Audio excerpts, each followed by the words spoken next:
Ya. Saludo. Este es el grupo número 4 de Neurociencia y Aprendizaje. Mi nombre es Jacqueline Elena Guzmán. Voy a presentar a mis compañeros, a Miguel Enríquez, Gerdalis y Noah Esteves.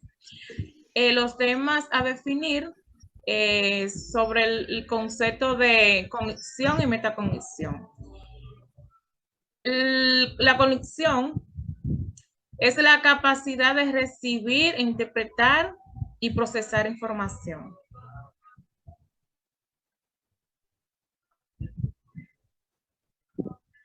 La definición de cognición significa que es una facultad o capacidad mental que nos permite observar con más discernimiento y término en mente. O sea, que va definiendo una facultad intelectual que actúa dentro de los marcos y pensamiento entre la memoria y la imaginación y la voluntad.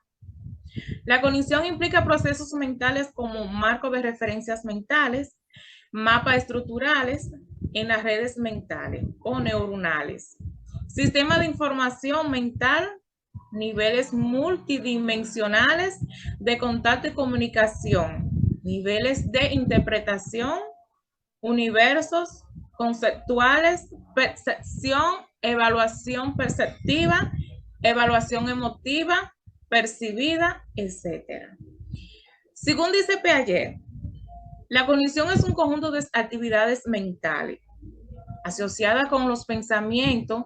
Al saber, la remuneración es un modelo complejo del que dispone la mente aprender a un estímulo determinado.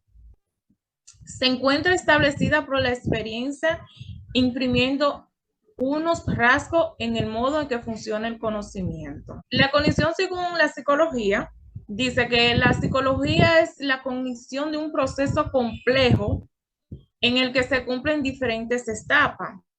Por ejemplo, como la percepción, la atención, el aprendizaje y memoria, la emoción, el lenguaje, el razonamiento y la resolución de un problema y la metacognición.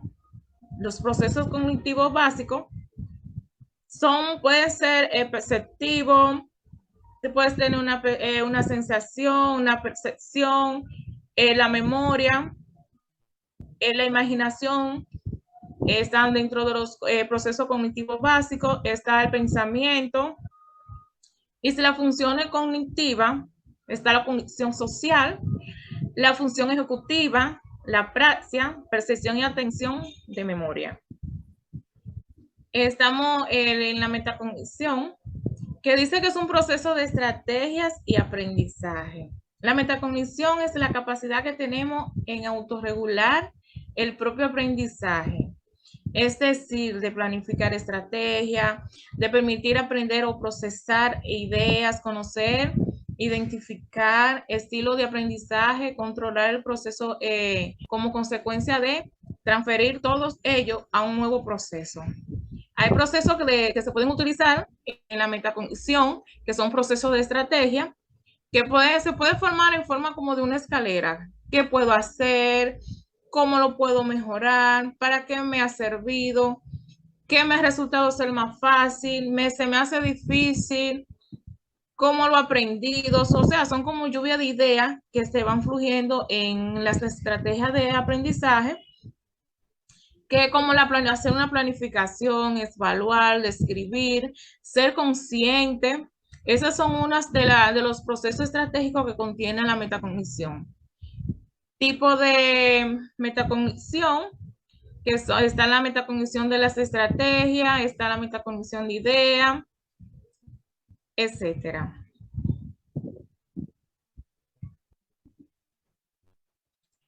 También se puede resumir en consecuencia diciendo que la metacognición requiere saber qué objetivo se quiere conseguir y cómo se consigue de una manera eficiente, con una autorregulación de estrategia. De esta forma diremos que eres cognitivamente maduro cuando sabe qué es realmente comprender y cómo debe trabajar mentalmente para comprender significativamente. La metacognición tiene los conocimientos de la propia actividad cognitiva, que son, por ejemplo, la persona, tarea, estrategia. Contiene también, entre la metacognición, está el control de la propia actividad cognitiva, o sea, como de su propia voluntad, de tener una planificación y una supervisión y una evaluación. Hasta aquí mi parte. La dejo con mi compañera. Gracias. Bien, para dar seguimiento a las palabras, a lo que mi compañera acaba de hablar, me gustaría hablarle un poco sobre las funciones básicas del cerebro. Muchas veces nosotros, a medida que pasa el tiempo y como nuestro cerebro va aprendiendo, nos damos cuenta, o sea, nos preguntamos del por qué podemos pensar, por qué debemos de prestar atención o más de ahí, por qué nos enfocamos tanto en algo, mientras que las demás aparecen o hacen parecer que están inactivas. Entonces, en esto consiste lo que son las funciones básicas del cerebro. Según lo que nos dice aquí, nos dice que la función es realmente un sistema funcional complejo destinado a cumplir una tarea biológica determinada, el cual está asegurado por un complejo de actos intervinculados que al final conducen al logro de dicho efecto biológico.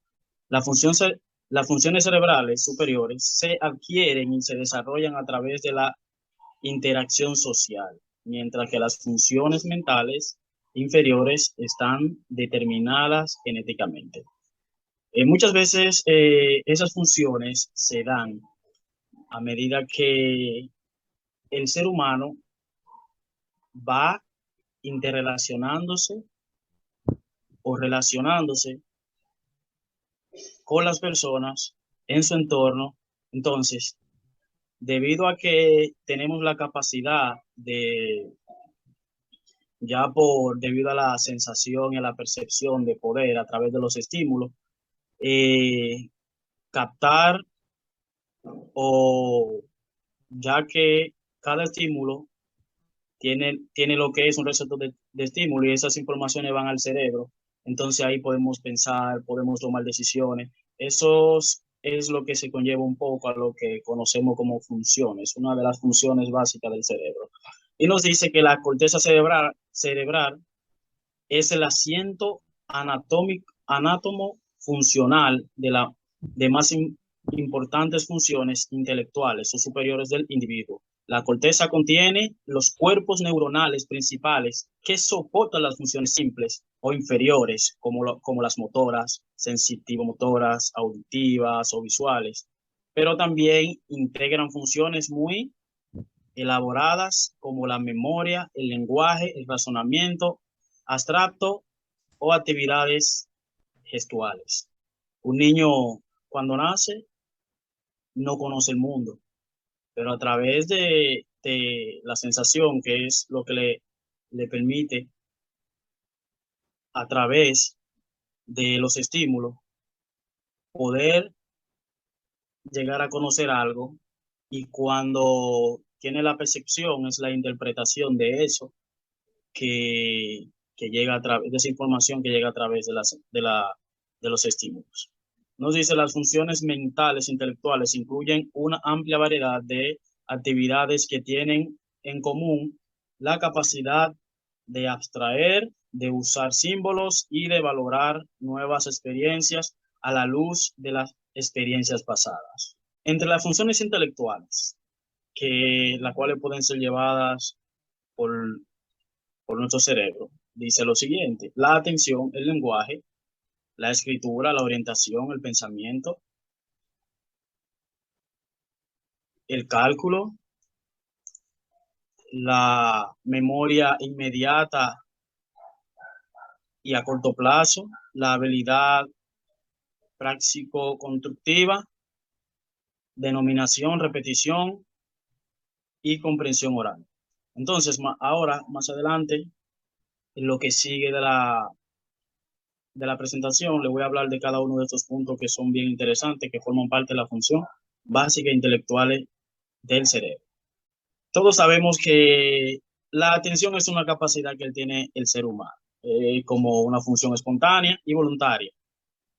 Es una virtud de la cual un estímulo se sitúa en el foco de la conciencia, distinguiéndose con precisión del resto, por desplazamiento, por atenuación y por inhibición de estímulos irrelevantes. Como sabemos, un punto bien interesante es que debemos de saber que la atención no es simplemente prestar atención a algo. Hay que hacer una selección. Muchas veces queremos prestar atención a dos cosas a la vez y queremos hacer una selección.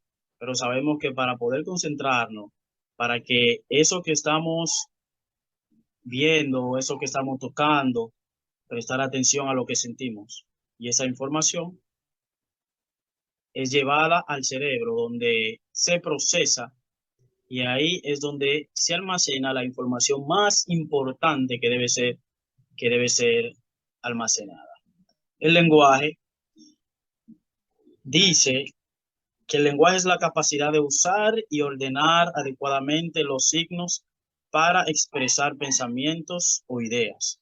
La función del lenguaje implica la expresión verbal, comprensión verbal, lenguaje escrito y comprensión de la lengua.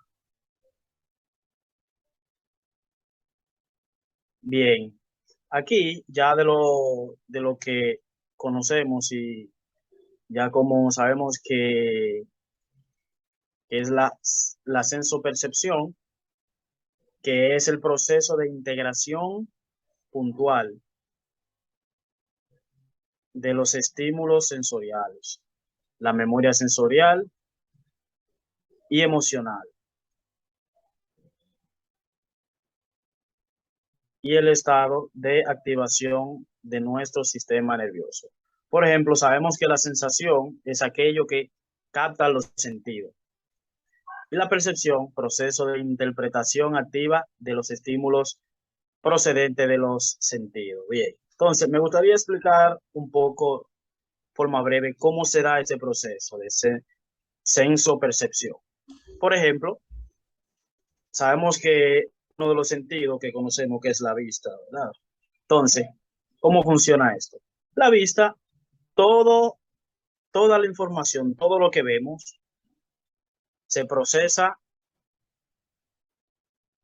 en el lóbulo occipital, que es donde es donde se lleva toda la información que vemos a través del sentido de la vista.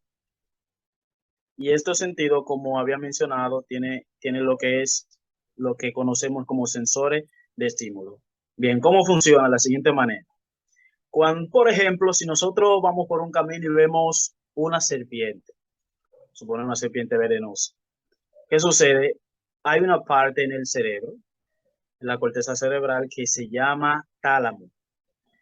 El tálamo tiene una función que es procesar la información sensorial y motora.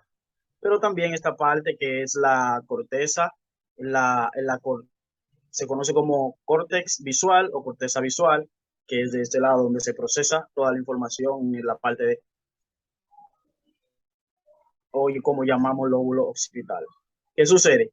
Cuando el tálamo procesa eso que vemos a través de la vista, sucede que el hipocampo hace un análisis racional de ese estímulo. ¿Cómo se lleva a cabo ese análisis? Donde analizamos ese estímulo que estamos viendo. Estamos viendo una serpiente. Y el análisis racional que se hace es que esa serpiente es venenosa, puede morderte, puede morir, todo eso. ¿Qué sucede? Luego de ahí viene lo que es cuando la amígdala cerebral, que tiene una función en el cerebro que tiene que ver con las emociones. Y esta parte hace lo que llamamos un análisis emocional del estímulo. Por eso, ahí viene lo que cuando decimos hay peligro. peligro. Entonces, cuando nos damos cuenta que estamos ante un estímulo que es peligroso, como la serpiente venenosa, sucede lo que hay una parte que se conoce como cortex motora, que es ahí donde muchas veces vamos a huir, decidimos huir o luchar. Entonces, toda esa información son procesadas en el cerebro. Entonces, aquí una parte importante que muchas veces sabemos, muchas veces donde quiera escuchamos hablar de inteligencia emocional, escuchamos hablar de inteligencia, pero en esta parte quiero definir lo que es la inteligencia en sí, que nos dice que es el conjunto de capacidades que permiten al individuo resolver problemas o fabricar productos valiosos en nuestra cultura. Entonces, Gardner, la teoría de Gardner nos dice que que se conocen ocho tipos de inteligencia. La inteligencia lingüística, la lógico-matemática, la corporal kinestésica, la musical, espacial, naturalista, la interpersonal y la intrapersonal. Todos conocemos esos tipos de inteligencia según Gardner. Y conocemos lo que es la memoria. La memoria es un proceso psicológico que sirve para codificar, almacenar y recuperar información y que resulta indispensable para poder llevar una vida independiente, aunque a veces nos quejamos de la mala que es nuestra memoria, en realidad es un proceso cognitivo y realmente admirable. Bien, según esta tabla sobre los tipos de memoria, aquí tenemos los tres tipos de memoria que se dividen en algunas subcategorías y nos dice que la memoria sensorial es la que recoge los estímulos externos que percibimos a partir de nuestros sentidos, todas las informaciones que recogemos a través de los sentidos se guardan aquí y se procesan. Entonces, ¿qué sucede? Los los tipos de memoria sensorial, que son tres, nos dice que son memoria icónica, la memoria áptica y la memoria corta. Entonces, la memoria a corto plazo, que retiene durante un periodo de tiempo breve, no superior a 30 o 40 segundos. Y este tipo de memoria, dentro de la memoria a corto plazo, se encuentra la memoria de trabajo. Y la memoria a largo plazo, que es la que puede codificar y la que retiene la información durante un periodo de tiempo más extenso. Un ejemplo sencillo es como recordar todo el tiempo un episodio que nos sucedió en la infancia. Pero dentro de la memoria a largo plazo existen tres tipos, que es la memoria episódica, memoria semántica y la memoria procedimental. Entonces, a pesar de todo esto y las funciones básicas del cerebro, espero que hayamos entendido y gracias por el tiempo y la dejo con mi compañera.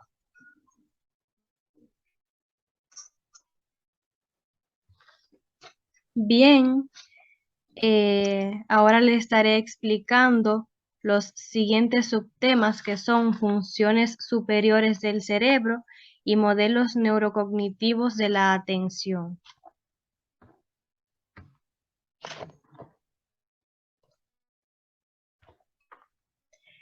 Funciones superiores del cerebro son aquellas que hacen al hombre diferente de las otras especies, porque en el hombre han alcanzado un desarrollo tal que le permite en buena medida modificar el ambiente y las circunstancias en las que vive. Las funciones superiores del cerebro se dividen de la siguiente manera. Las gignosias, que son la capacidad que tiene el cerebro para reconocer información previamente aprendida, como pueden ser objetos, personas o lugares a través de nuestros sentidos.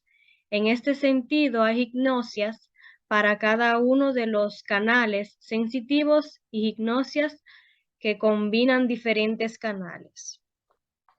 Las praxias, que son los movimientos organizados que realizamos para llevar a cabo un plan o alcanzar un objetivo. Y el lenguaje, que es la capacidad que tiene el ser humano para expresarse y comunicarse a través de diversos sistemas de signos, los cuales son orales, escritos o gestuales. Modelos neurocognitivos de la atención. Son procesos cognitivos que nos permiten seleccionar y concentrarnos en estímulos relevantes.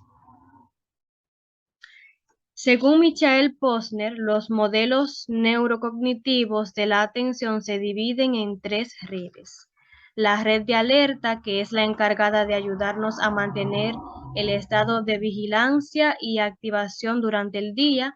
La red de orientación, que implica cuando orientamos nuestra mente a algún evento, y la red de atención ejecutiva, que está relacionada con todos los procesos que nos ayudan a regular nuestra conducta y cognición. Muy bien, quiero terminar diciendo que, cabe agregar también que la atención es un sistema importante que nos ayuda a dirigir nuestra conducta, pensamientos y emociones de manera que podamos lograr nuestros objetivos. Muchas gracias por su atención. Espero y le haya gustado nuestra exposición, y hasta aquí nuestra parte.